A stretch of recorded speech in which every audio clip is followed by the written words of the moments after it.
Shakti, are you there? Yes, yes, JP, I'm here. Okay, okay. Thanks, thanks. It's live on YouTube, JP. Understood, understood. Fine.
Check.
Hello.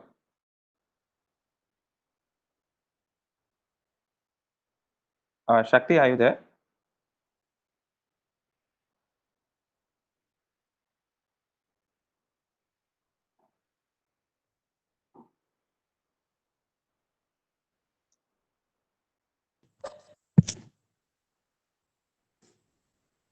Shakti? Morning, JP. Morning, Neil. Morning. Mrs. Kiranbir Sethi is having problems with the link, so I just shared with her the attendees link, and Okay. then I'll just tell Shakti to add her as a Sure. panelist. Can I get the name? Yeah, Mrs. Kiranbir Sethi, and yeah, Mrs. Nina is already in, I think. I think Mrs. Nina is also in as an attendee. Yeah, can you make Shakti? Can you make?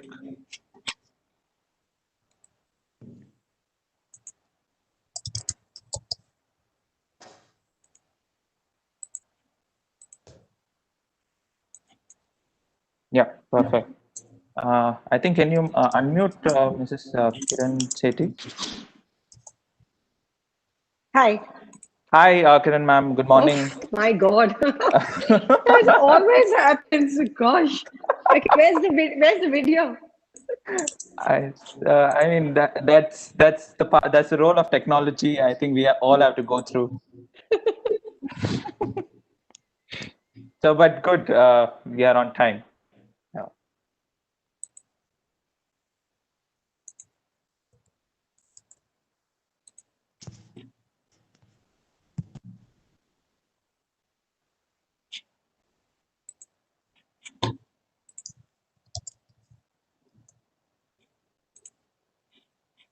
I think once Veena Kumaravel also is joining in.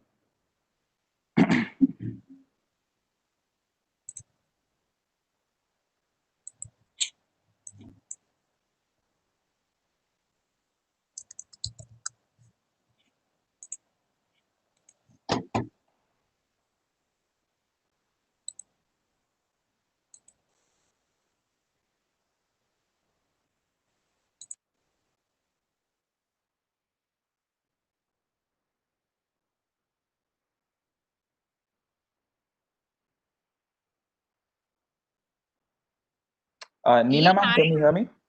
Hi. I Good can, morning. I can. Morning. Finally, I think we have all passed the tech problem. I know, I, but can you, am I unmuted? I mean, you can, yes, yeah, yes. You're hear me. very much audible. You're very, very Okay. much audible. I guess this is easy, but till you get there, you have that anxiety, right? You want to be on time and then you want to Absolutely. be effective. No, and it becomes taxing for even the speaker to connect again, go out, I know, get I know. added in. So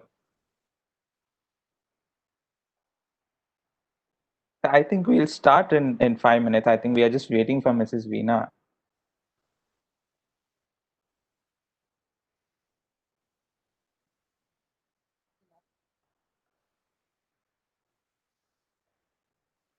Shakti, can you please unmute Kiran ma'am?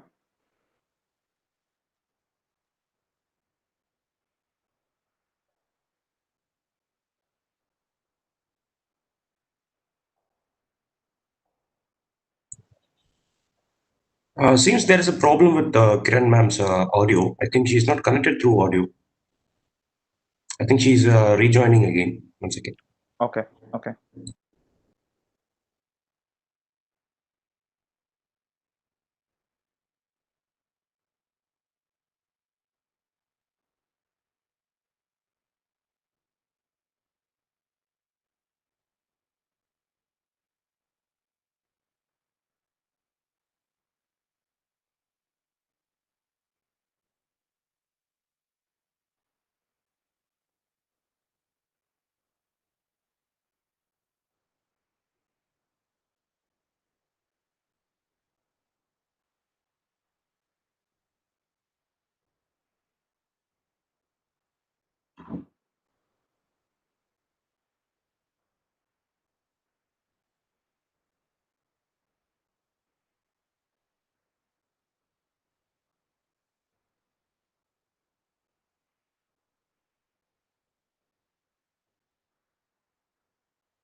Shakti, please unmute Kiran ma'am. I think add her again as a panelist.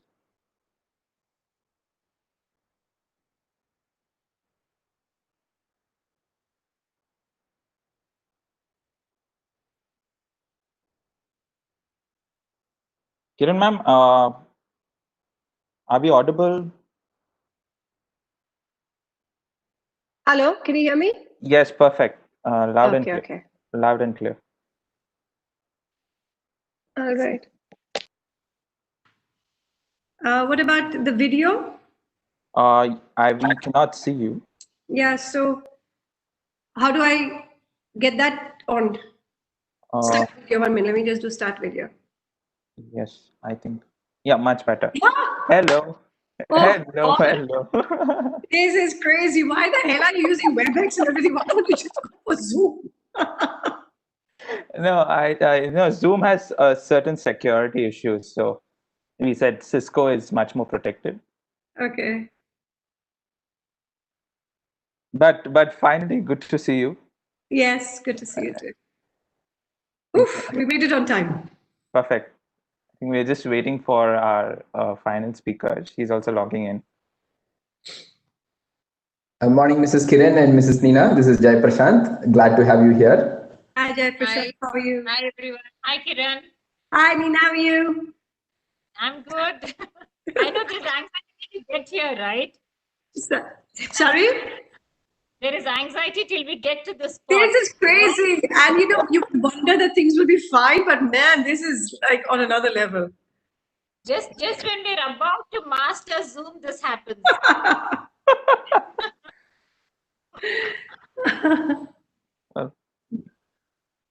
Okay. Oh, gosh.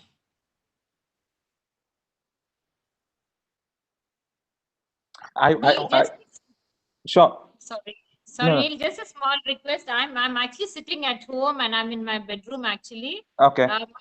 My two pets are with me. They're not going to disturb, okay? Sure. In case that's happening, I'll keep muting myself, okay? Just to tell sure. you all, because I don't want to relocate them anywhere else. So Sure, just works. Okay. Works.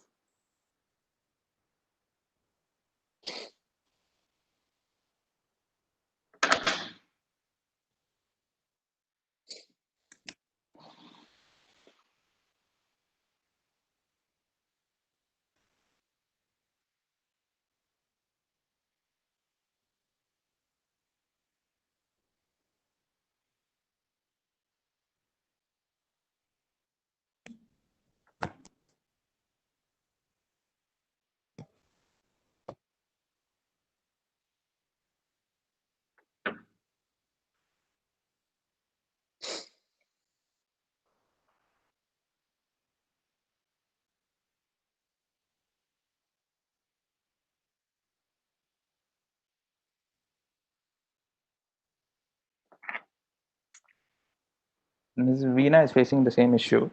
I think what Kiran Yeah, is it facing. does.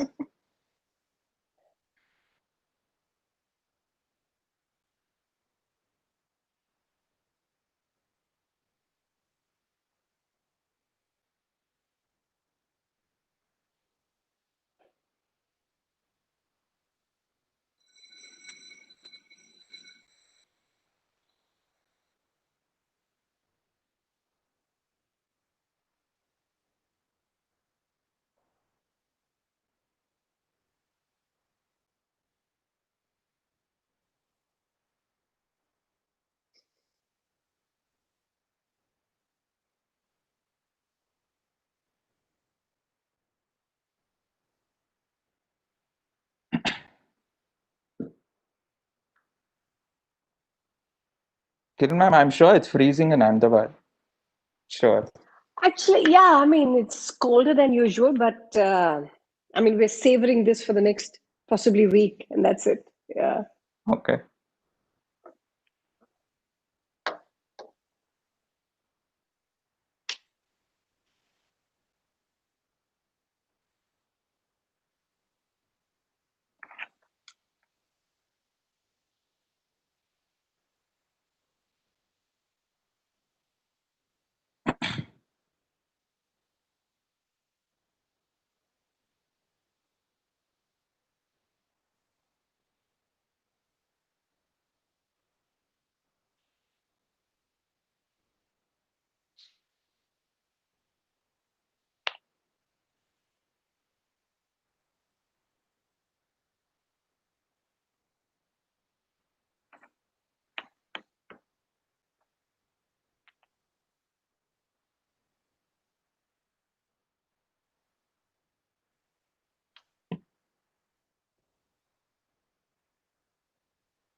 Ms. Veena ma'am, can you hear me?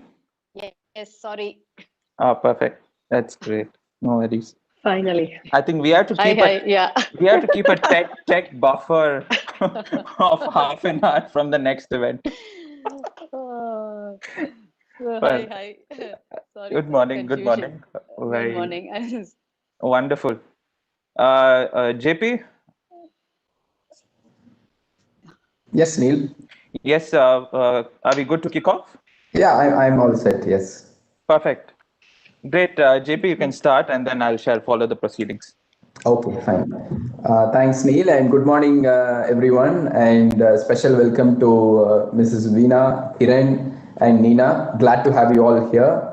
And like Neil mentioned, I think we all learn something every day. And today's learning has been how to log into WebEx as a panelist. That's an alternative of getting into it as an attendee and then becoming a panelist as well. So, anyway, it gives me immense pleasure to kickstart this session on Women Entrepreneurship Summit called the Game Changers. And in fact, this is part of a larger initiative called Coimbatore Villa. Maybe I'll just give a quick update on what it is and then hand over to Neil. So I think we have a varied set of audience here. We have YI members, we have members from other associations, we have who are the college students, the future generation. So we have a mix of entrepreneurs, budding entrepreneurs, established entrepreneurs, and things like that.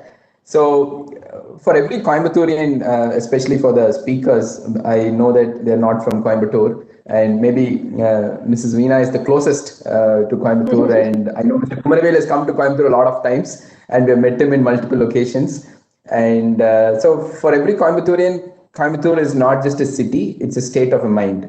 It's an emotion, and we wanted it to be conveyed, cherished, and celebrated. And that's how Coimbatore Villa was formed 13 years ago. And this learning summit is also part of Coimbatore Villa, which is running from Jan 2nd to Jan 10th. It's a 9-day activity event. We have around 100 plus events lined up and catering to various different sections. It's got learning, it's got culture, it's got heritage, it's got food, entertainment, any different genres in which we can celebrate the city of Coimbatore, and you name it, we have it here. I'm just coming from a bike road show where we had like 30 bikes being flagged off by our assistant commissioner of traffic with the motive of creating awareness on road safety. So, like that, we have a number of initiatives, and this specific event is also to ensure that we kickstart the motivation or inspiration for budding entrepreneurs to take up the journey of entrepreneurship, or startups and established entrepreneurs to see how to go to the next level.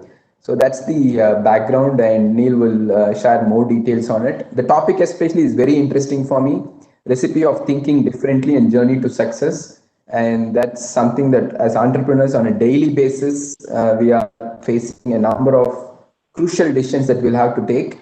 And with the pandemic behind us or just behind us, we were speaking about the new normal.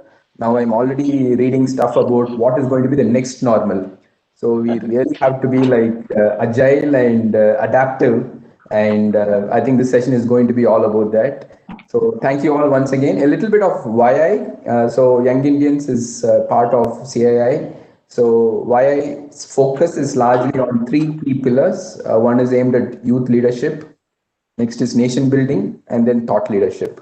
So these are the key broad areas that we focus on, and all our activities and events are towards these three pillars and looking at our stakeholders, which are our members, college students, school students, and rural initiatives. So that's a nutshell of what we do at YI. And without further ado, Neil, back to you to introduce our esteemed panelists, and over to you for the moderation as well. Thank you all. Thank you, JP, for that beautiful piece of nutshell advice, and more than advice, giving a highlight of what we do as an organization, and also the celebration we bring forward every year before Pongal. as Coimbatore Vizha, celebrating the spirit of the city. So it's a good introduction to the festival of Pongal, celebrated by Coimbatorians and for Coimbatore. Right now, good morning, friends from YI, from colleges, from UA, the faculty members, and I'm thrilled, and it's a privilege for me to not only introduce our three panelists, who are game changers in their own ways, but also more than entrepreneurs, and they have done remarkably well to change different dimensions of the society in their own ways. So starting up, we have Mrs. Kiranbir Sethi. She's a designer who became a teacher and a principal who grew into an education reformer.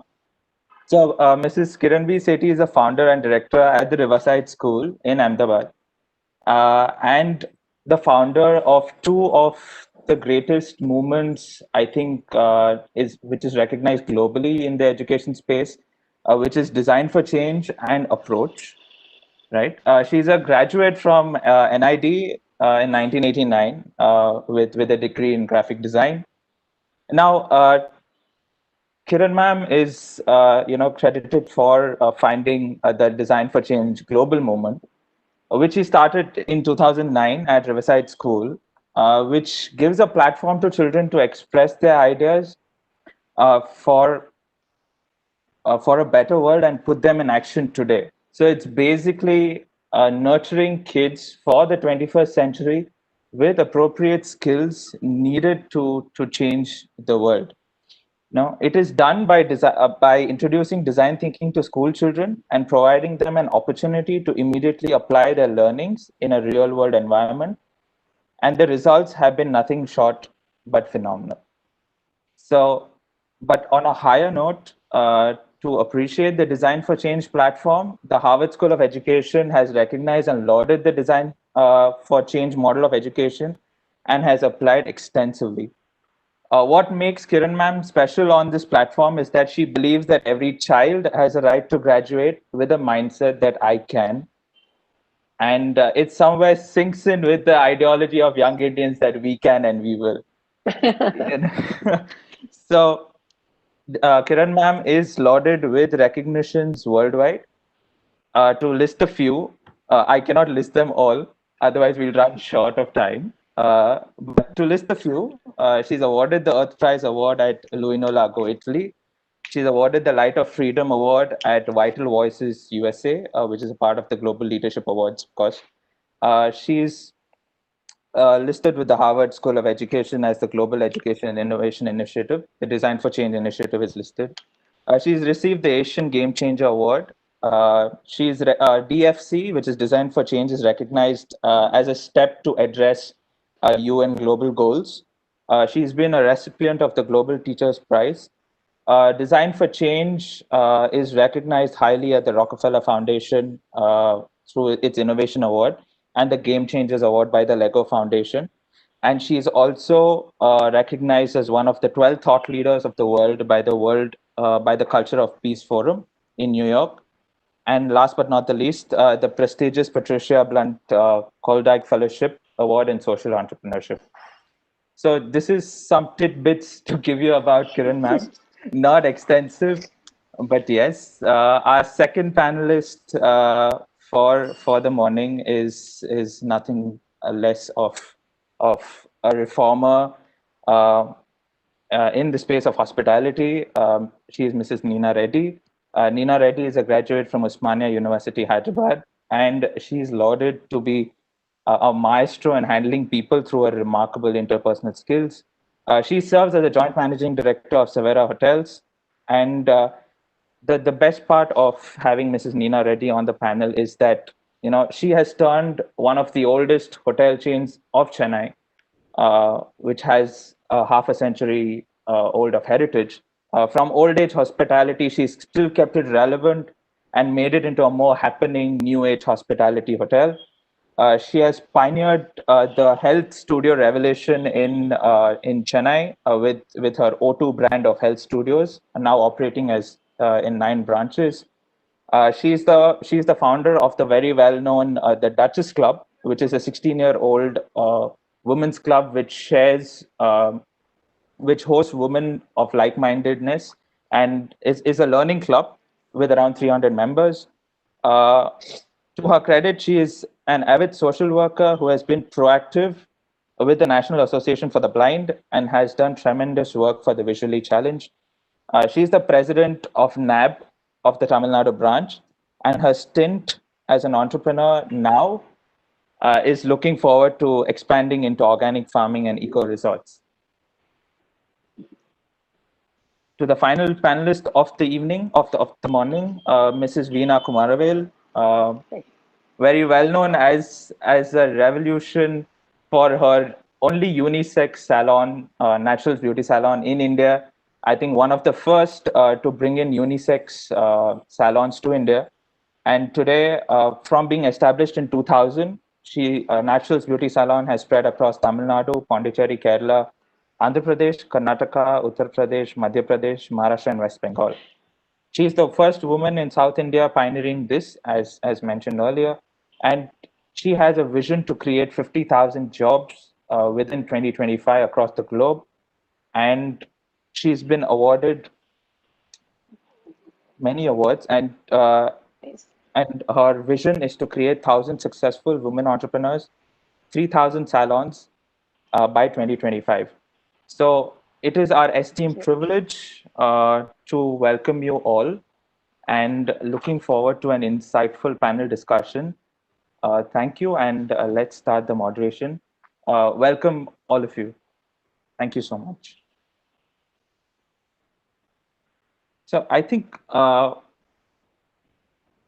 India has seen an evolution of sending a girl to school towards sending her to a job, and now coming to a consensus of she becoming an entrepreneur. My first question to all the panelists is, where do you see this going, and how can we as entrepreneurs, or how can we as decision-making bodies bring in and push that change where she can successfully be an entrepreneur without any inhibitions of having that I cannot do both, handling home as well as handling work. How can we push her confidence in saying that she can be a successful entrepreneur as well in doing something what she wants?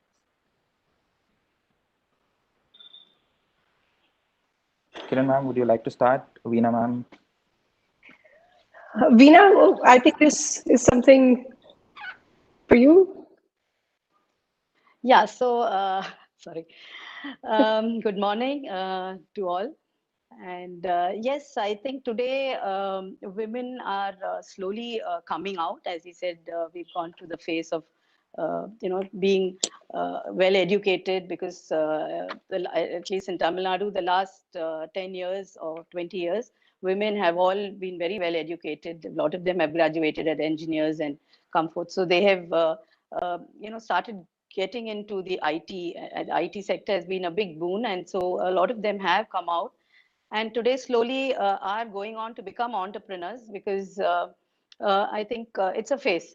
So from having the liberty of working and then slowly getting the freedom to start something on their own, I think it's been a phase, and today a lot of them are coming on to that. And especially this year, last year after the pandemic, I think many of them are thinking to become entrepreneurs of their own. So there is a good change, and I think there are a lot of role models today that they can look up to to take up this as their career.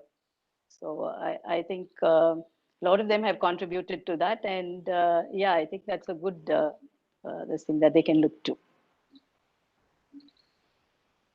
Thank you so much for that really nice introduction, Neil. That was nice and good to know my fellow panelists. So hi to Veena and Kiran once again. coming back to this, I mean, even okay, I'm from the 70s, right? I mean, ancient, yes, but not outdated, you know, because I think I went to school in the 70s and the college at the same time. But even today, when you just mentioned that I'm a graduate from Usmania, I feel so good, you know. And I've actually got married when I was still in the middle of my education. So I feel that, having a degree to your credit is all your own. It gives you so much confidence, you know. Right. I think that's where we have grown up from that kind of thinking. So today we are very progressive parents, and like I was mentioning just now, we have so many girls around, especially I think when it's speaking about the South, I think most of the girls are very well educated and they have so many options. So I always feel, women use an excuse of being a woman not to go further. I mean, that is my particular perspective, we ourselves stop ourselves. So because there are no barriers anymore, Yeah. not when we were growing up. Yes, Kiran. Right. Yeah, no, thanks, Nina and Veena. I think, and I'm going to kind of push on what Nina said regarding recognizing your own gender as a deterrent or a bridge. I feel that very often, if we think our gender is going to be our calling card, I think it will be such a diminishing way to think of who you are. Right. Finally, let me tell you, at the end of it, it's going to be competency, irrespective where you are, how old you are, whatever. None of that is going to come in the way. So I would urge whoever wants to get out there and make the world a better place, you better be damn good at what you do. Simply that. It's we have enough of mediocrity in the world. We always have this chalta hai attitude, and then we diminish. I'm a woman, I can do this. Or I'm young, I can do this. Or I'm this caste of this. All of that we have to remove from our minds. Of course, education plays a massive role, and like both Veena and Nina saying that the idea of having that as a base, that's only a base. Huh? Everything else is on you, and the world doesn't owe us anything. Let's get that clear. We have to get out there and we have to really figure out how whichever area we are in, whether it's work, whether it's in entrepreneurship, whether it is in whatever you do, build your skill sets. That's going to take you forward. For me, that's always worked. No, very, very well said. That competency is the last word, and proving with your skill set is final. But I would like to hear and want people to know that you three are mothers, right? And you somewhere started your journey with an inspiration from your children. Right? Kiran ma'am, you started your journey with Design for Change from your son. When he was he was not his choice was overruled in school for writing an essay on a cow, and you thought why not create a different platform for learning where everybody's choice is celebrated and to have much more impactful learning. I think that's how Design for Change came into place. That's how Riverside started. Yes, that's how Riverside started. And in the similar way, I think Mrs. Nina's elder daughter, Nivruti, if I'm not wrong, right? She herself, is a corner graduate with coming back to the family business and taking up the brew room operations. So, somewhere doesn't when you started your careers, I mean, in your own ways, how did you manage this inhibition that I have to handle home as well as I have to handle work and excel in work? Could you share your experiences on how did you overcome your inhibition that I can manage both and manage well, all three of you? Kiran, you can start. Or Nina, ma'am, you can start. Because I have to say, I was not even thinking about managing. I was just having such a great time, frankly, if you ask me. So I'll tell you something. Frankly, I am not a fan of anyway, log kya kahenge. That has never bothered me. I have never been weighed down by approval. I have never sought approval. I've always sought meaning in my work. So none of this mattered. I mean, at times I was a fantastic mother. At times I was not at home. No biggie. Because I think what I knew was that I don't think the length of time you are with your children matters. It really is, and I say this with only experience. It is the quality. And I had the ability to do that because I loved storytelling and I loved hugging my children and I loved all of that. So it's never going to be easy, but anything worthwhile is never easy. So I don't think this was this grand thing about, oh my God, what will I manage? If you really have the skill sets and you really are on a flow and enjoying, I am telling you, it will work. The thing that I definitely did was remove any other distractions from my life. I mean, I am not a fan of going to marriages and socializing. So I just removed every distraction that came in the way of my work and then my family. It was very simple. If I was not working, I was at home. So I was not bound by अरे social norms या इसका मुंडन में जाने का या ये पोंगल में जाने का, nothing. And slowly people stopped inviting me, so it was perfectly fine. So I think we get caught up by this all thing. Oh my God, society and this one's wedding and that one's thing. I said, I'm not interested. I'm not this again. And finally, people would possibly even look at you with respect to say, it's okay. It's not the end of the world. When I am needed, I am there. But I'm not going to do it because you think I need to be there, right? Once you get your head around that and you remove all the distractions and declutter your life, you have the same 24 hours like everybody else. And those 24 hours are yours to kind of figure out. If you clutter it with going to every function and everything, boss, there is going to be something that will give. So I did that very early on, and I think that served me very well. That's what I'd like to say. Yeah. For me, Neil, I never really thought about, I think they're big words. Correct. Life and work balance. Yeah. Yes. I don't think they ever came in the way of, how I started off. In fact, I always tell myself I'm a late bloomer because, it was only in my 30s that, I really came into myself in the sense that, what I really wanted for myself. Till then, I was an obsessive mom. I had to be there at every waking hour, dropping them in school every morning, with them for every bit of homework. I've got two girls. And, it made me feel good. But you know what? What was like an awakening was, very soon kids don't need you that much. They require space. So I realized that soon enough, but I'm still there and I was always there for when they required me and not when Exactly. I wanted them. That was the difference. And I think when once I was able to establish that fact, mom is always there when you need me. In fact, in the busiest of meetings, if there was a call from home, I would drop everything and say, guys, I need to go home.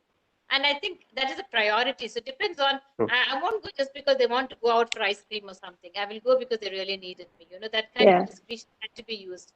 So there was no question about life work balance because, like how Kiran was saying, I got into it with my eyes completely open. I had a choice of sitting in my chiffons and my diamonds. I never wanted to do that. I thought you would say, I would say Kanjivarams and diamonds.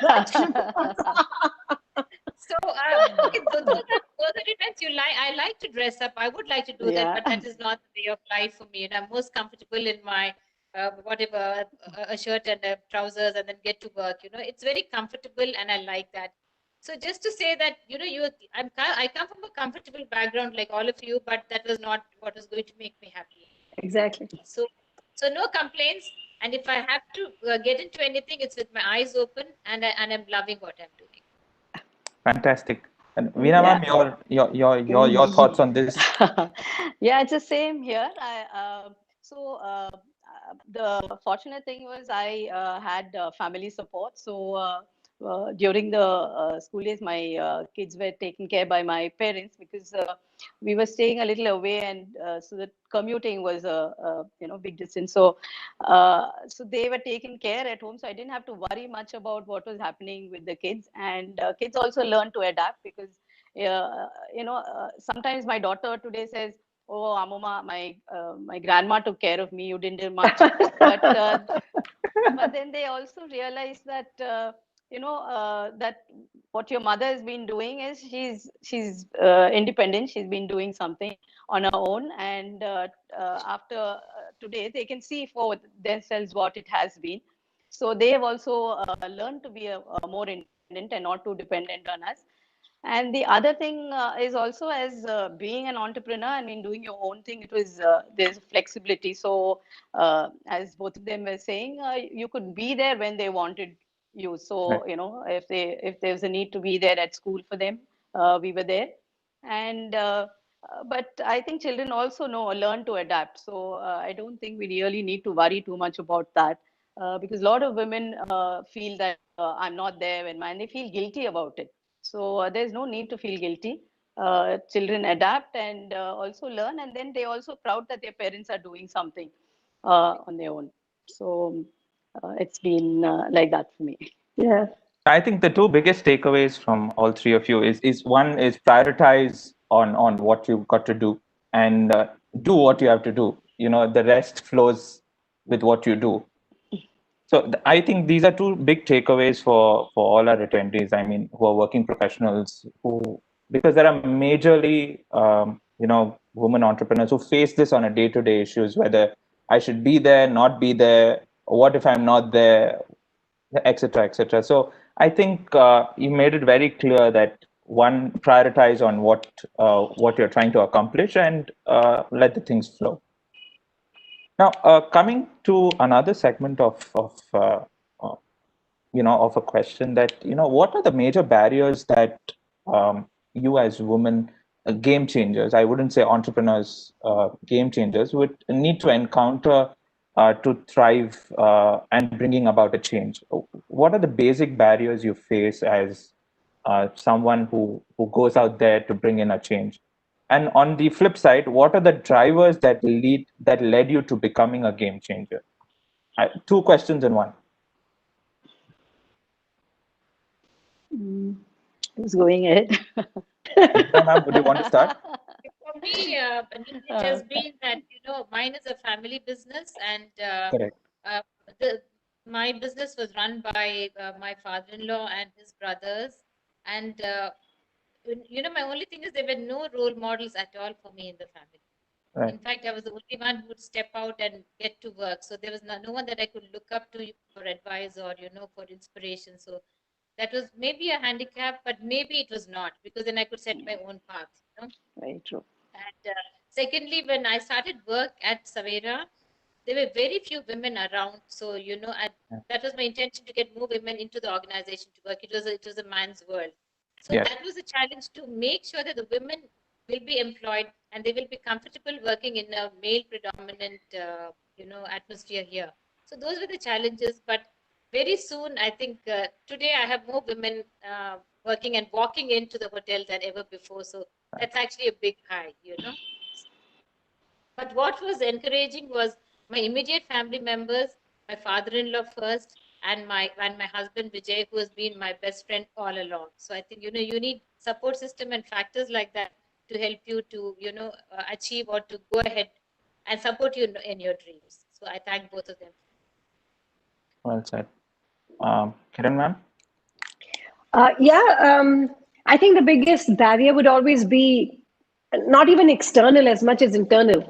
I think the internal barrier, like we've referenced, saying that our own, subversive messages that the society will keep giving, itna bas hai, this much is enough, and, not more than this, and women have this. So I think that internal barrier is so evolutionary and so deep within women that they have to first break that. Everything else external can be managed or not managed depending on, luck and support and all of these things.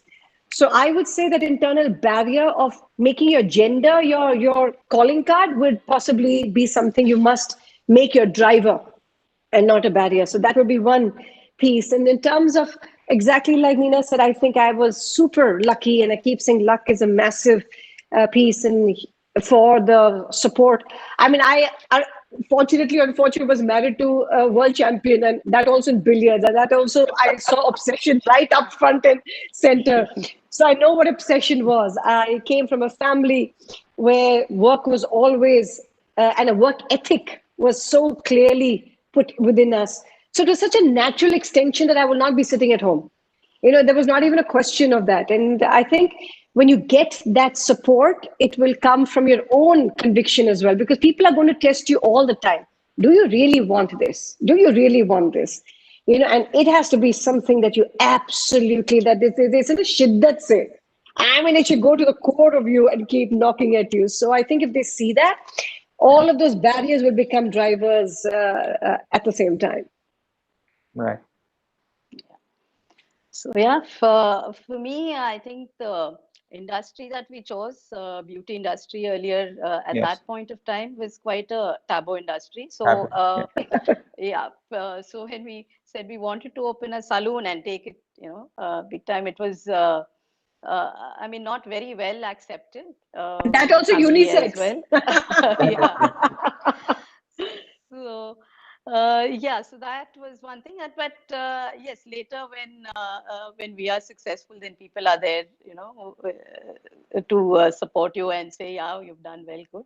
So, but yes, as Kiran was also saying, it is up to you. The block is within you. So True. so if we get that clear and decide as to what you want to do, I think you can do whatever role that you want to play in. Sorry. So yeah, so that was one challenge that we face, and a lot of us are blocked down by what society is going to say. Whether I mean, whatever career that you choose, there are a lot of people who are going to say, no, this will not work for you. People around you always telling you, no, this is not going to do good for you. Maybe you have to look at something else. And especially if you're going to get married, then don't look at a job where you're going to travel too much. Take something where you can work from you don't get transferred. And so a lot of women earlier have chosen bank jobs and probably teaching. But today I think it is changing, and we are opening up. And once you are clear as to what you want to do, I think you need to put away all these inhibitions and go forward. So it's basically turning your weakness, thinking that you are not capable of doing, or bringing your gender forward and making that a weakness into your strength. Now that pulls me over to very nicely towards this, that using Sheryl Sandberg's phrase "lean in." Do you think that women lean in enough or hard enough? Because there's somewhere a dichotomy that if a girl or a woman, if she's seen as ambitious, she's seen as aggressive, right? And if she's not aggressive, then she's seen as a pushover. So, all three of you are ambitious women. Now, how do you strike a balance here? Your thoughts. Being aggressive, if you're ambitious, people say that you're aggressive, and if you're not aggressive, they just you're just treated as a pushover. So how do you strike a balance here? Well, I don't like the word ambitious. I think you have to be shameless. I'm so completely shameless. I have no diplomacy or being polite where children are concerned. I couldn't care less. To be a champion of children or to be champion of any cause, boss, you have to be shameless. And however that is dealt with or seen as, I couldn't care less. So I keep saying these are all barriers. They're all going to keep testing you to say, when will you give in? When will you get out? It has to be there. You have to do it. And I keep saying, you're who you've been waiting for. Nobody else is going to come and save your world, right? So if you don't believe enough of something, of an idea, of a cause, of the work, or whatever it is, it's less likely that others would have the same faith in it, right? So your attention and your integrity to the idea will then be the contagion, and I like using that word, for getting others to be participants or champions of your idea. So you will have to champion it shamelessly. So I am a very big fan of being shameless. So that's it. But whatever gets the thing done. I mean, I think both Nina and Veena ma'am, I think, have you faced such a situation when you took over, say, for example, Nina ma'am, when you took over as managing director of Savera Hotels, where it was a male-dominated space, did you feel that, being, obviously you were ambitious on taking over a family-run, legacy hotel, and changing it towards your, ways and fancies of making the hotel the way today it is. So, did you face something like this? Yeah, I mean, what I'm trying to say is, it was not as if people wanted me there. That was it was just that I felt. I mean, just like how Kiran expressed it now, something within you tells you that, girl, you're capable of doing this. There's something driving. It's all within you. Whether you call it ambition or a dream or a desire, it's all the same thing. I just wanted to be in a place where I could make a difference and make it a complete difference. Not just go have chai there with some biscuit and come back. It was never like that. Very well said. Very well said. If people felt, I mean, again, the people pressure is like how Kiran and Veena have been expressing. I mean, don't even consider it, because you have to live your life. You can't live life according to how someone else wants it. That's not going to be your life. Coming back to it, I think women have natural talents. Like, I think we are much more patient, we are much more persistent, and we are. So why should I be, outwardly to get something? I don't need to be that. I can just be myself and get work done. I don't need to be turned into something else. So I don't understand when people think that, being, little, straight about things is being aggressive, but that's how people can look at it. I still think I can just be myself and then get things done. So why not, Right. True. Yeah.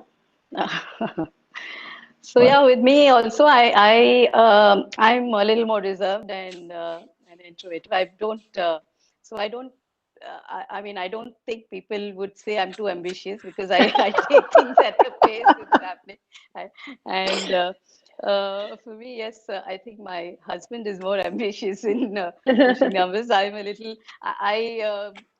I'm more a people person, so I relate with the team, and so I'm not. I think I'm not looked at too ambitious, but yes, as Nina also was saying, that you can do things as you are. I mean, you don't have to be competing with men or with people at that this thing. Prove yourself. So. So yeah, and being so okay, beauty industry is predominantly run by women. So I did not have that. Being the women there, because I think it was a women industry, so it was easier for me. And yeah, but saying that, there have been a lot of challenges when other people look at you and say, you're going around opening. We have about 600 to 700 salons, so people think that like we're overcrowding the market, and look at you as being overly ambitious. So, but I think we that doesn't really matter to us. You do what you want to do and go ahead. No, yeah, that's very well put, by all three of you. That in the most simplest way, that just go out there and do your work and then just nail it. I mean, putting that way is that you got to do what you got to do. I mean, you cannot let the external influence come and hinder your style of work or thought process. So, being the heads of organizations or being a change maker, it's a bit of a simple yet controversial question that do we value diversity or should we value equality in terms of pushing forward people who want to make a difference? Do we value more diversity, even in the hiring process? Do we value more diversity or should we push for more value, equality? I think you have to push for equity. The person who's right for the job is right for the job. It doesn't really matter anything else. Yeah, it does. None of those things should matter except for the competency of what you are looking for. So, of course, when you are intentional in having a workspace that reflects, all sort of. I keep saying it should reflect a mini India and it should reflect a mini kind of world. So But finally, your service has to be in a pursuit of excellence. And finally, it should be that. So I think for me, and that can come from wherever. So those should not either be barriers or deterrents or drivers. I think competency should be at the heart of it. Right. Yes, Kiran, I think it has to be competency as well as, I think we as the leaders need to drive that and establish the fact that how you want your organization to be run, no compromise on integrity and, the Yeah, values that are absolutely. very important for the organization.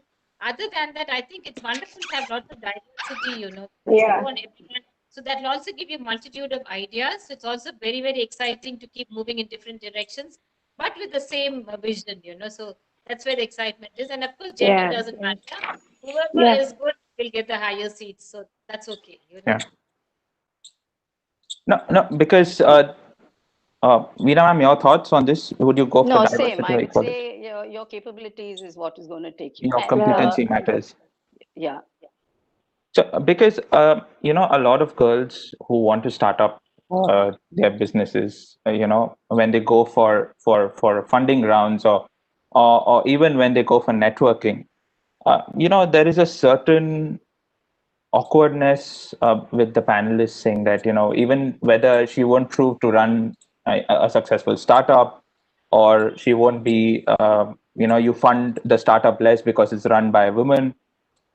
So what can what is your advice to girls out there to not feel let down or lose confidence, and not shy away from networking and going ahead and getting your funding right? Or no, because these are all letdowns, which I think what I've noticed, um, that when a woman entrepreneur goes ahead and pitches her idea, she's been sidelined, or she's funded less for the idea than the same male counterpart, no matter how trash his idea is. So that is, there's somewhere a lack of confidence, and it reduces the confidence in women. So what would you have a piece of advice that I that think it's all about how confident you are of repaying what you're taking from them. right? And with what confidence you're approaching that particular project. I think that should Yeah, establish the fact other than a man or a woman. In fact, when I started O2 Health Studio about 20 years back, I mean, I had it was a complete diversification from the food and hospitality that I was doing. No correct. one believed it. No one except myself. So. I actually approached some friends of mine and I actually borrowed 5 lakhs of rupees to actually start off that business then, about 20 years back. Right. And it was also about goodwill, about convincing people that I'm going to pay them back. And I bless those people who gave me that money that day, because I didn't even think about going to a bank because I felt, I could gather some money and start it. No regrets at all because ideas keep coming. And only when you're establishing yourself, a lot of hard work goes into it because it's all your own, but it's still worth it. Yeah, because somewhere women entrepreneurs, or women generally, they feel that they're not being heard, or they don't tend to voice out what they feel because they have a fear of being silent by the male dominated crowd. So how does one overcome that fear of not being heard or being silenced, and go out there and voice out whatever you have to? if you have an idea and which you are confident that it's a good proposal, then I think you should be, voice it out and present yourself well to to the panel. So I think it's basically what you think. It's your confidence level that will finally make them take the decision. So I don't think women should think about gender when they go to present a proposal or an idea. They're trying to sell something which they think will be a good concept. Then I think they should do it confidently. I don't think that should stop them or. But earlier, yes, as you say, there have been when you approach a bank, and then we did have incidences, say 20 years back, that like Nina was saying, I would rather borrow from friends and relatives and start something than go and approach a bank, because we did have these experiences earlier. But today, I think it has changed, and it's how you can present your idea or your concept, and if you're confident that it will sell, I'm sure people are there to fund. Kiran ma'am, how do you tell starting at your school to just voice out, be heard, don't be shunned down by what people say. If you're not given your due representation somewhere, how do you make yourself heard? I mean, what do you say to your? Well, well, the first thing is you have to listen. Correct. I think I think most people don't like listening, and I think the one big skill is first to, as an adult, to be able to listen, so that you provide that trust for a child to speak. So it has to start with that simple belief, and I think once you build that over time, I keep saying, we have our children across the world in the first 2 years of their life on the planet. They tell us, look at me, mama, and they're doing this, and they're pointing to one bird, and they're running here, and they run in the first 2 years. And just when they're telling us we send them to school and we get them to keep quiet for 15 years. And then we're wondering, where are our children? Why are they not speaking? So that has to change big time. And I think if you ask Veena, Nina, or all of the people that might have had the unique opportunity and blessing to have been heard when we were young, I think that causes this deep belief in oneself. I do remember that it was at NID. I remember when I actually figured that I was interesting. All my 15 years of being in a school in Bangalore was just, I liked it, I loved it. I don't think I learned very much. But I do remember when I walked into NID and we sat in a circle, again, unusual idea for education. We sat in a circle, there was no hierarchy between the teacher and the student. And the teacher, or what we call Bhandari, he leaned in, to listen. And I was so surprised by what that felt like. And I got that at 17. What a pity, right? Our children need to get that at 7. And then you build a nation of people who believe. Then all this gender, society, social norms, none of this matters. Eventually, like all of us are saying, once you get that belief, then you have to be really good at what you're doing. You can't go in and try to get props for being a girl. No, you can't. Sorry, that doesn't work for me. You have to go in and really know what you're doing. And that will transfer, that will translate into somebody saying, yes, I think I believe you.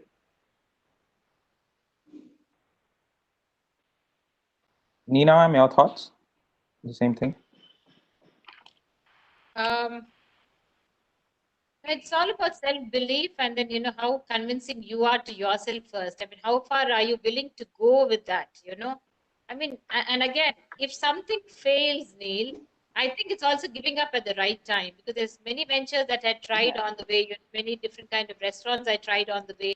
It's not working, chuck it. Doesn't matter what the world thinks about it, because it's your money that's at stake, isn't it? Your work that has gone. If it works, it works. Doesn't work, move on. Right. No peer pressure at all. Yeah. Veena ma'am, I think you would have gone through a similar, list of events, till you establish naturals, or even when you establish naturals. Yeah, I mean, as both of them were saying, you learn through your experiences. So, and your confidence comes from that. Initially, when you start off, yes, there are a lot of hiccups. I mean, for us, it was the whole industry. We were new to it, and we didn't know anything. I think that was the biggest advantage, because we could do things the way that we wanted to. And today we were able to change the way this industry works. I mean, we've been able to organize it, and I started it as a passion. So, a lot of things I learned on the way. And today, so a lot of women have come into this business as our franchisees. So they look up and they say, okay, I mean, a lot of them are homemakers who've been, for almost 10, 15 years at home, and then suddenly realize that, yes, today I want to start something. And they look at when they've seen what you've and okay, if you can do it, then why not me? Finally, that's what has brings a lot of happiness to what we're doing today. I mean, taking into account in today's youth, somewhere know what they want to do, given the wide spectrum of knowledge and plus access to the internet, self-learning. Uh, so they know somewhere that what they want to do.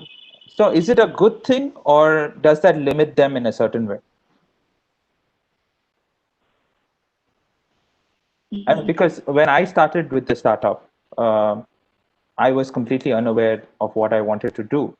And then I did my research, took formal training, did an internship, and then I came to a conclusion that I wanted to do this. So having prior knowledge of what you want to do, is it good, or is it limiting them to explore further? Like I said earlier, Neil, it took me all of 30 years to reach to a point when I wanted to know what I really wanted, Yeah. I really envy and admire the youth of today, because they already know at a very young age, even in the teens, in fact, I have a young girl, a 14-year-old girl who's into baking, and she already knows what she wants, which is like amazing, isn't it? So, today's youth, because of their education, because of the general environment around, are much more aware of what they want. So, what stops them from going ahead? Nothing should actually. At Right. the same time, like I was mentioning earlier, having certain rules for yourself, regulations, that integrity that I was talking about, Discipline. if you establish yourself as a foundation, I think you just reach for the stars. Nothing can stop you. And I'm sure parents, I know a lot of my friends, I interact with them. Most of the parents today are much, much more progressive, and they're much more encouraging. Even from the time that we were growing up, my parents' generation would have had their limitations. But I think today we go all out, send out our kids to study anywhere in the world, they can work anywhere in the world. That way Yeah. we're much more confident and sure about them. So, but at the same time, I want the youth of today to also look up at the generations gone by, at the traditions, not give up what is good, but don't question for the sake of questioning. What works well for some of us, for example, my younger daughter has had a little baby now. The baby is about 3 months old. So there are certain things, and she herself is a doctor. My daughter is a doctor. But certain things, what I told her is, don't question me about your eating for the next 3 to 6 months. It's important because all of us have gone through it. It's good for you, it's good for the baby. So the first 2 days she protested, but from the third day onwards, she was okay because she knows what's good for us. So try not to give up things that what has worked for the other generations, but put your own talent and your hard work and your knowledge into it, and you will be a success wherever you are, whatever you do. True. Me too. I would second that. Say, because I mean, having clarity in what you want to do is a big advantage for today's generation. They know very well what they want to do, and they can, kind of chart their path and reach their goal. But taking advice from experienced people would definitely help them in reaching their goal faster, and reaching being successful, because people have sometimes children don't want to listen to their parents. They want to do, they feel their parents are outdated, may not be knowing as much as they know, but parents have also experienced and have gone through that. So taking a little advice then is it won't be harmful for them in their journey to success. True. Kiran ma'am, I think. Well, yeah, I think in my case it was very different because I was first in a profession nobody understood in design. Okay, I'm Right. talking about 30 years ago. So Right. it was extremely interesting to navigate a career where people didn't think it mattered. All right. And then, of course, from design, when I came into education, I had absolutely no idea again. Right. So in many ways, I don't think anything deterred me, simply because the purpose of what I was doing it for was very clear in my head. And I knew I had the ability to learn the skills. So I think when you have a deep sense of self-belief, you're never scared. And I think it's fear that often puts you off. And like I said, with both Nina and Veena saying that, we tried stuff, it didn't work. But fear was not a failure. It was never of that, right? It has to always drive you. So I think your ability to be skilled and competent will take you far. Like somebody said, we're in a very, very what we call the VUCA world, right? It's volatile, it's uncertain, it's ambiguous and creative. So think about your skills. That's going to take you further. Learning now anything is easy, so that's a given. Learning about yourself is where you have to spend a lot of your time. So I'd like everybody saying wisdom is great, being passionate is fantastic, but always also defer to wisdom. Both will take you far. Both will take you far. No, I totally resonate with what you said, that, because my professor, told me that, there are IIMs, there are IITs, but you should go for the IIY, that's invest in yourself. Right. I think that's that has always stuck in my mind, and I think investing in yourself it should be a great promoter to knowing yourself better, and I think that'll make things much more clearer on what you want to do ahead. But that's true. So I think we are on with the last two questions, and I think we'll open the floor to the audience. Is that globally?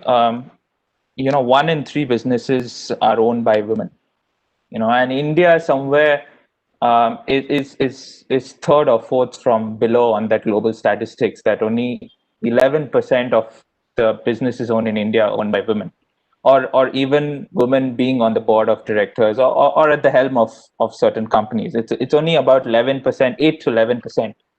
Now, I just want to know that can what would be your suggestions or your um, feedbacks or your ideology, that can India have can we bring changes in the Indian ecosystem where it becomes more viable to promote women entrepreneurship and women entrepreneurs?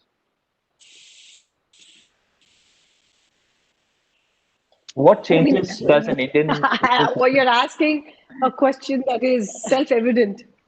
I don't think it's a question at all. So I believe, I mean, since I think all of us would probably know that in the 20 years or 30 years that we've been working, there's been a significant shift already. It can only get better from here. Right. And it comes like, again, both of the panelists said about role models. Now we're getting more and more role models. Now it's no longer seen as an option or a good thing, or, some people will do it. Right. So I guess, of course, it took us a while to reach here, but I think I'm hugely optimistic about the next 10 years. And if all these wonderful young panelists of your YI are watching or whatever, I'm sure come 10 years down, it'll be a very different reality. It's a self-evident thing. Yeah, there's no real question about it. Every country, in fact, they say that where women have a voice, even there is a deep amount of progress and empathy, even in countries. So if you look at all the Scandinavian countries, etc., just watch, wherever there is women who have voice in governance, you will see a massive shift in the way societies emerge. Right. Yeah, so as Yes. No, please carry on, Nina. no, Nina, carry on. I was just saying these kids are listening, so I think they should bring about the change today. Yeah. Exactly. So, What yeah. you just said, the trend has already been set. I mean, we are talking from a time which has gone by, and when we had to really clamor for space out there. I think it's not like that anymore. I think it's given that I mean, what if I can see from my perspective of the world? Boys and girls have an equal opportunity to get wherever they want, unless they want to limit themselves. It could be the same with boys, the same with girls. Don't limit yourself. Believe in your ability, and you will get there. At the same time, I also believe that it's very, very important to have a very good family life, because I think, it's always good to have a balance of both, because I mean, one can't surpass the other, because you can be fantastic at what you're doing, but if you're not very happy at home, I don't think there's any happiness. You can't go to sleep peacefully, So it requires that much more effort from us to make sure that there's a balance, and and then you don't go back home as a cranky mother or a cranky wife. So leave that behind when you get home. Get home, be completely cheerful, and leave your stress behind. Be there completely, be in the present, enjoy your time with your child or your grandchild or your husband. And that's going to really establish things that you can be good outside as well as at home. Yeah, and the same night you can't be an A plus in everything. So you need to realize that one day probably you'll be a good mom, one day maybe you'll be good at work. So you should be open to that. And overall, if you are a B, then I think you're good enough. Don't have to be very harsh on yourself and say I have to be perfect in everything. You have to be positive. Yeah, be positive. Right. So just the last question before we open the floor. I'm giving you three situations. A piece of advice you would give according to three situations. A young girl walking out of school or college and looking up to you and saying, one day I would like to be Mrs. Kiran B. Sethi or Mrs. Neena Reddy or Mrs. Veena Kumarave. What would be your advice to her? Second is a working mother who's finding it difficult to balance out. And third, the youth of today. Kiran, go For for the it. first one, I said, Yeah. I would say, please don't be Mrs. Kiran B. Sethi. I want to be only myself, one person in the world. Please be your own, be your own unique yourself, because there's nobody else like you. So please, I would encourage you. Please don't. You can kind of get inspiration, but I swear to you, you will do a far better job than all three of us put together. That's one. The second was advice to who? To a working mother who's finding it difficult to balance out. Well, I think, like I think again, I think Veena mentioned that, every day is different. I mean, there will be a rhythm. All of it is not going to be balanced in the same way. Some days are good, some days are difficult. But I would only encourage you to declutter. You have 24 hours in the day, declutter. Remove as many of the things that don't really further the cause of either the work you do or the parenting that you do. If anything else is coming the way, declutter. And the third, for the youth of today, well, I say go for it, be passionate, but also remember there is wisdom in the world that will shape and direct you when you are lost. Yes.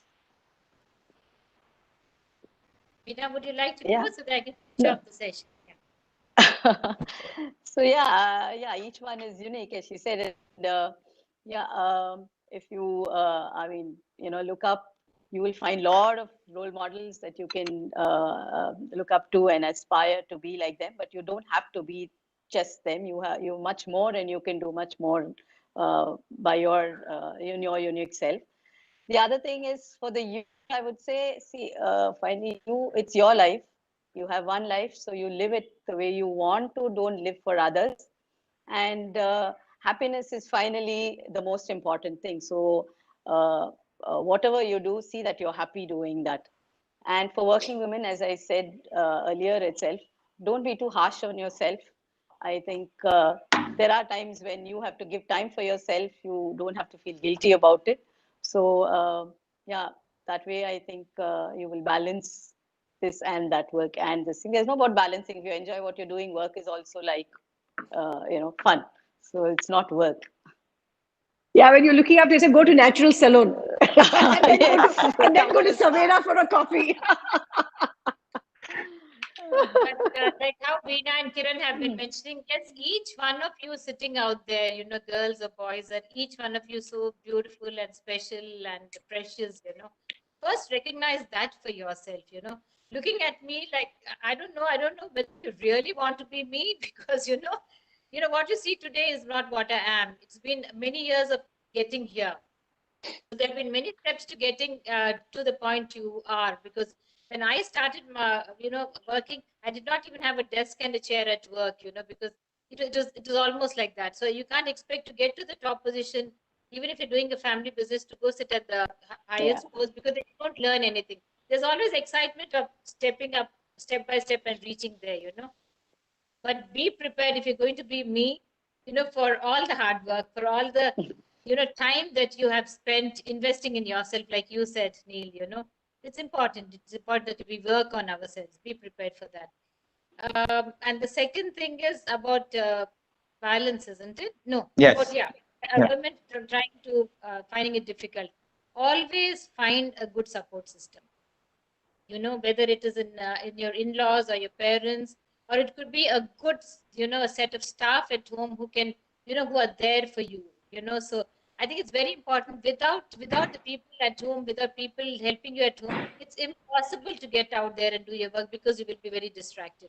I'll be thinking of that special speck of dust on that and things like that. To get them, train them, spend some time doing that, establish it, and then you close the gates of your house and get to work. So that's how you just said to switch off when you're in that particular role.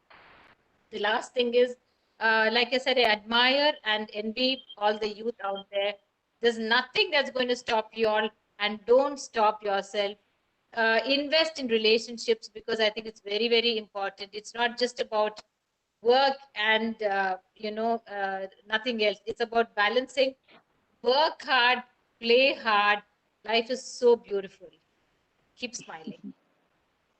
Well, thank you so much. And to just summarize the last 50 minutes is that the recipe of thinking differently is just being you, and because you are unique, and and just do what you have to do. That is what will help you think differently and be different.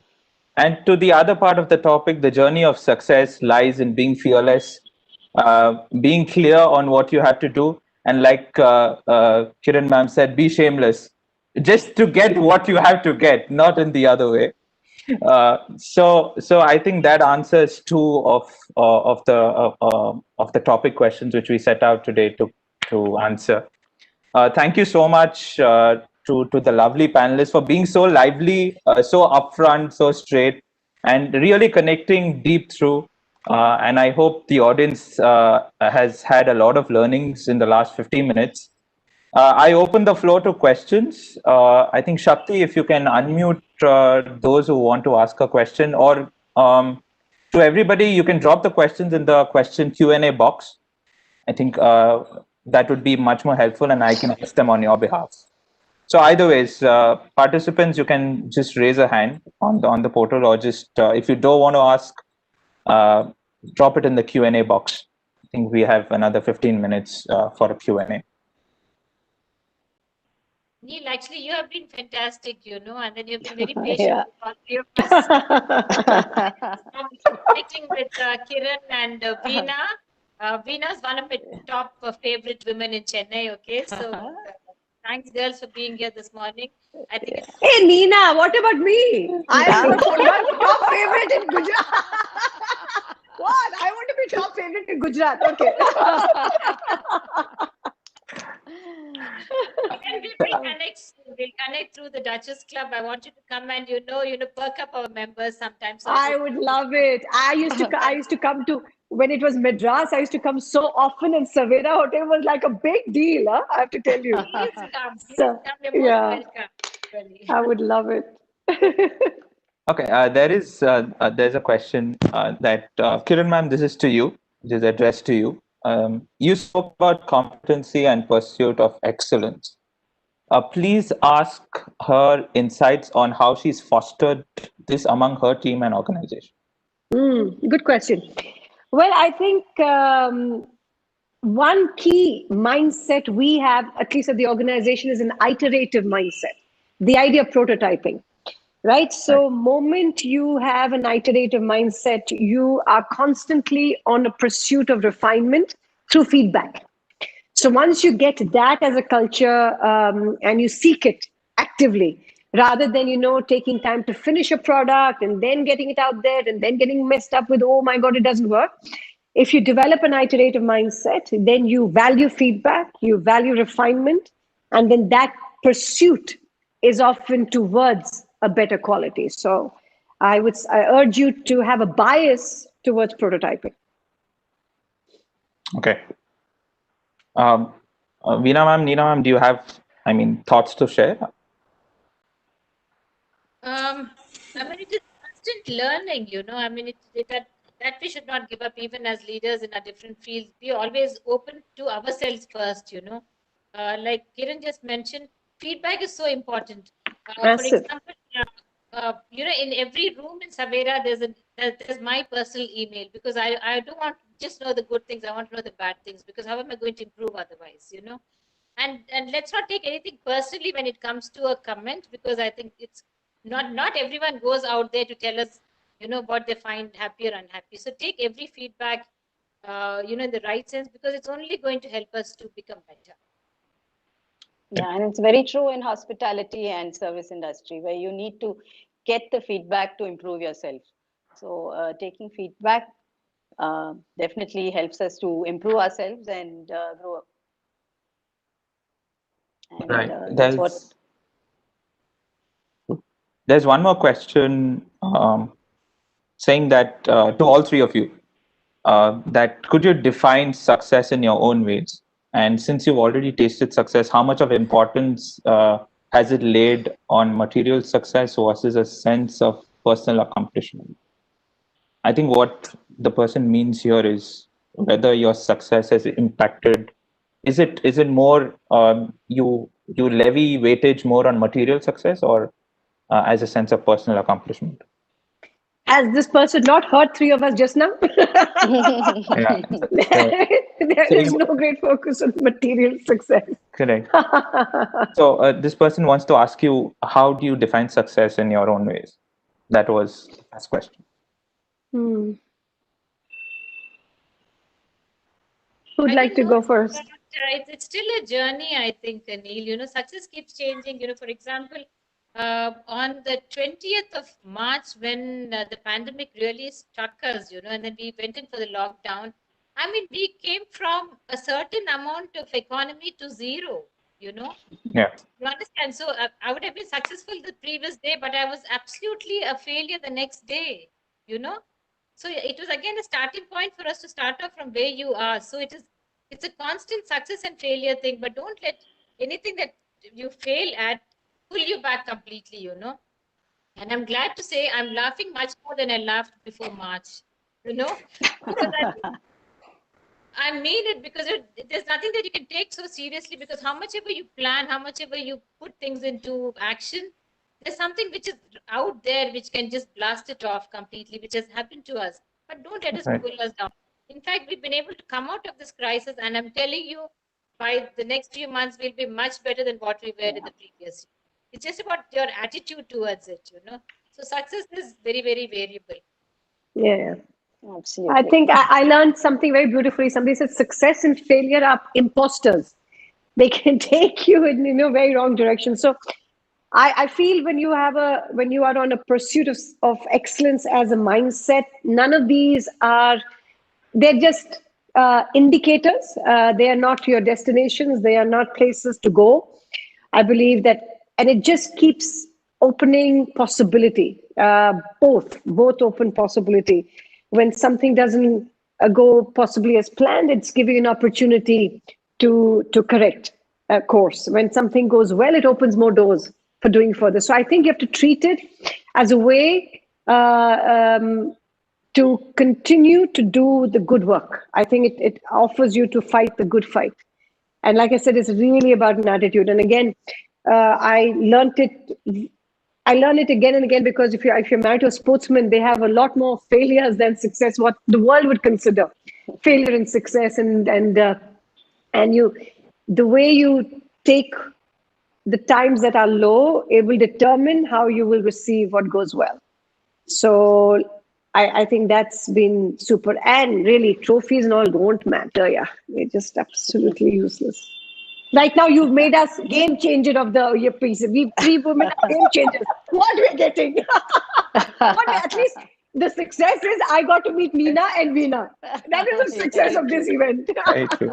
Very true. Yeah.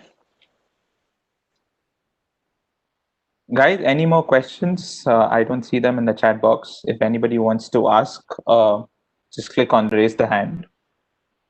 think we'll wait for another 2 minutes and then we would close off the session with a closing note.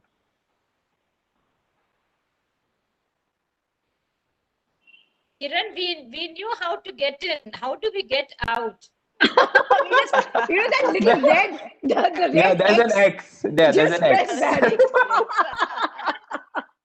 It's much easier to get out,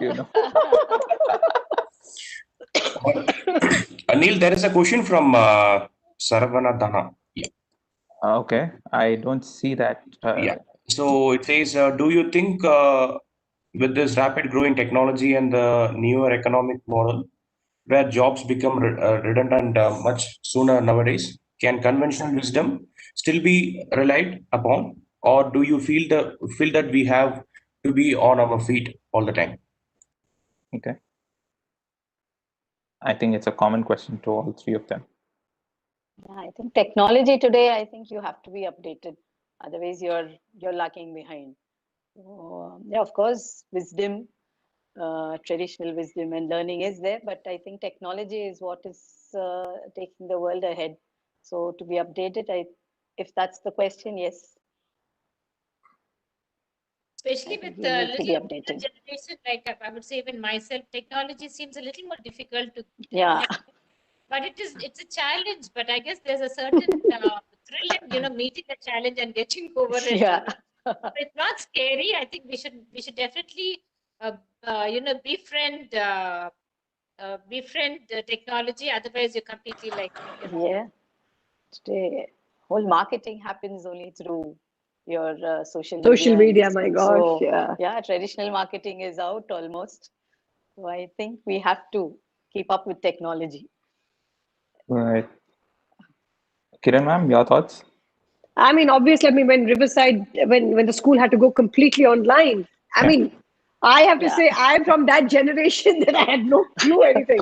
So to learn, to be updated was just such a thrill. I have to tell you, it was while the COVID curve was going up, the learning curve was also going up. So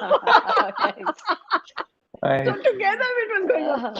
But it was quite interesting. I'm not a fan of replacing with technology. I still feel face to face is such a joy rather than interface.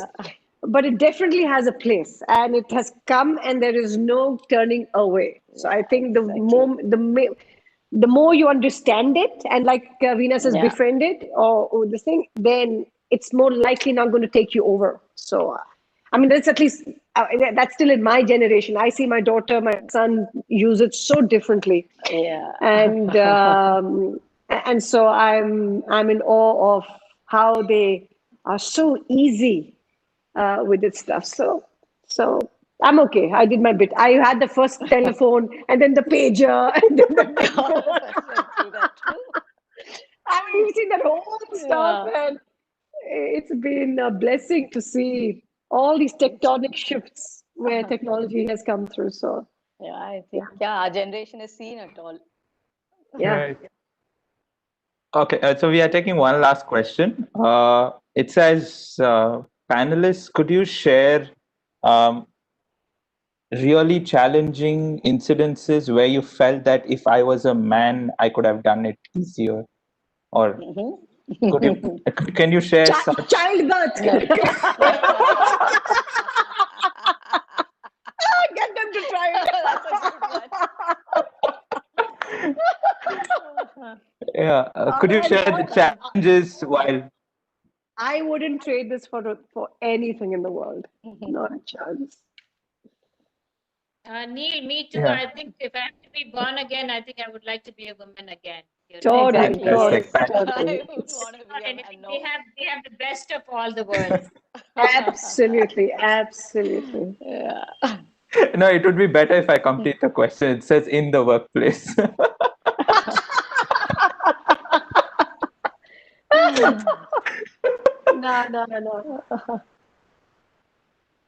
I mean, except for brute force. I mean, the fact that I have to lift some bricks or something. I mean, seriously, nothing. None that would substitute. Right. I think we call it a close on this wonderful, insightful learning. And to all the women out there, a big shout out. that be you, be unique, be fearless, and just invest in yourself. I think that sums up everything, and you can conquer anything you want, and do not consider yourself any less than a man. You are who you are, and you can conquer anything you want. I think let's end it with this note. And Nirmal, would you want to do the closing and wrap it up?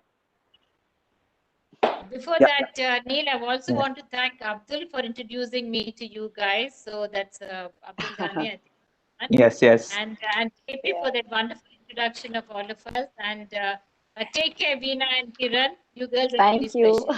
Yeah. Thank Thank you, you. Nina. Let's get in We'll touch catch with up them sometime. with each other Yes. separately. Yeah. Yeah. Nirmal, would you do the closing? Yeah, thank you. Thank you, Neil, for moderating this session and keeping it very lively and enjoyable learning event. It was a very good start for the year for all of us to have such inspiring women to share their weekend with us on a lovely morning like this. Our panelists today have been called game changers for a fact that they've made their position and they've made a mark with whatever situations that they've been through, whatever obstacles and challenges that they've seen over the last decade or so. So I think today we should be running out of reasons to say that we can't make it or we can't make it, and we don't have any excuses to make a change in our own world, considering what these women have achieved. There have been innumerable takeaways from this event, and possibly, I think you've reiterated a few. I will maybe touch upon a few, like anything worthwhile is in EC is one, and prioritizing on what you have to do, and building a skill set and saying no to mediocrity and being passionate in whatever you do. All of them have constantly echoed the fact that education has made a change in their lives and will make changes in the lives of people who are taking up challenges in the future. And be your unique self and find a good support system. In this whole event, I am constantly reminded of Bharati Kanda Pudumai Pen, Bharadiyar, who's a very popular poet from Tamil Nadu. I just want to quote a couple of verses saying, Arival Ongi Vayagam, sorry, ஆணும் பெண்ணும் நிகர் என கொள்வதால் அறிவும் ஓங்கி இவ்வையகம் தலைக்குமாம். This world will achieve excellence in knowledge and wisdom by holding men and women equal. I think our speakers today have thrown across the gender barrier and have taken up challenges across all fields.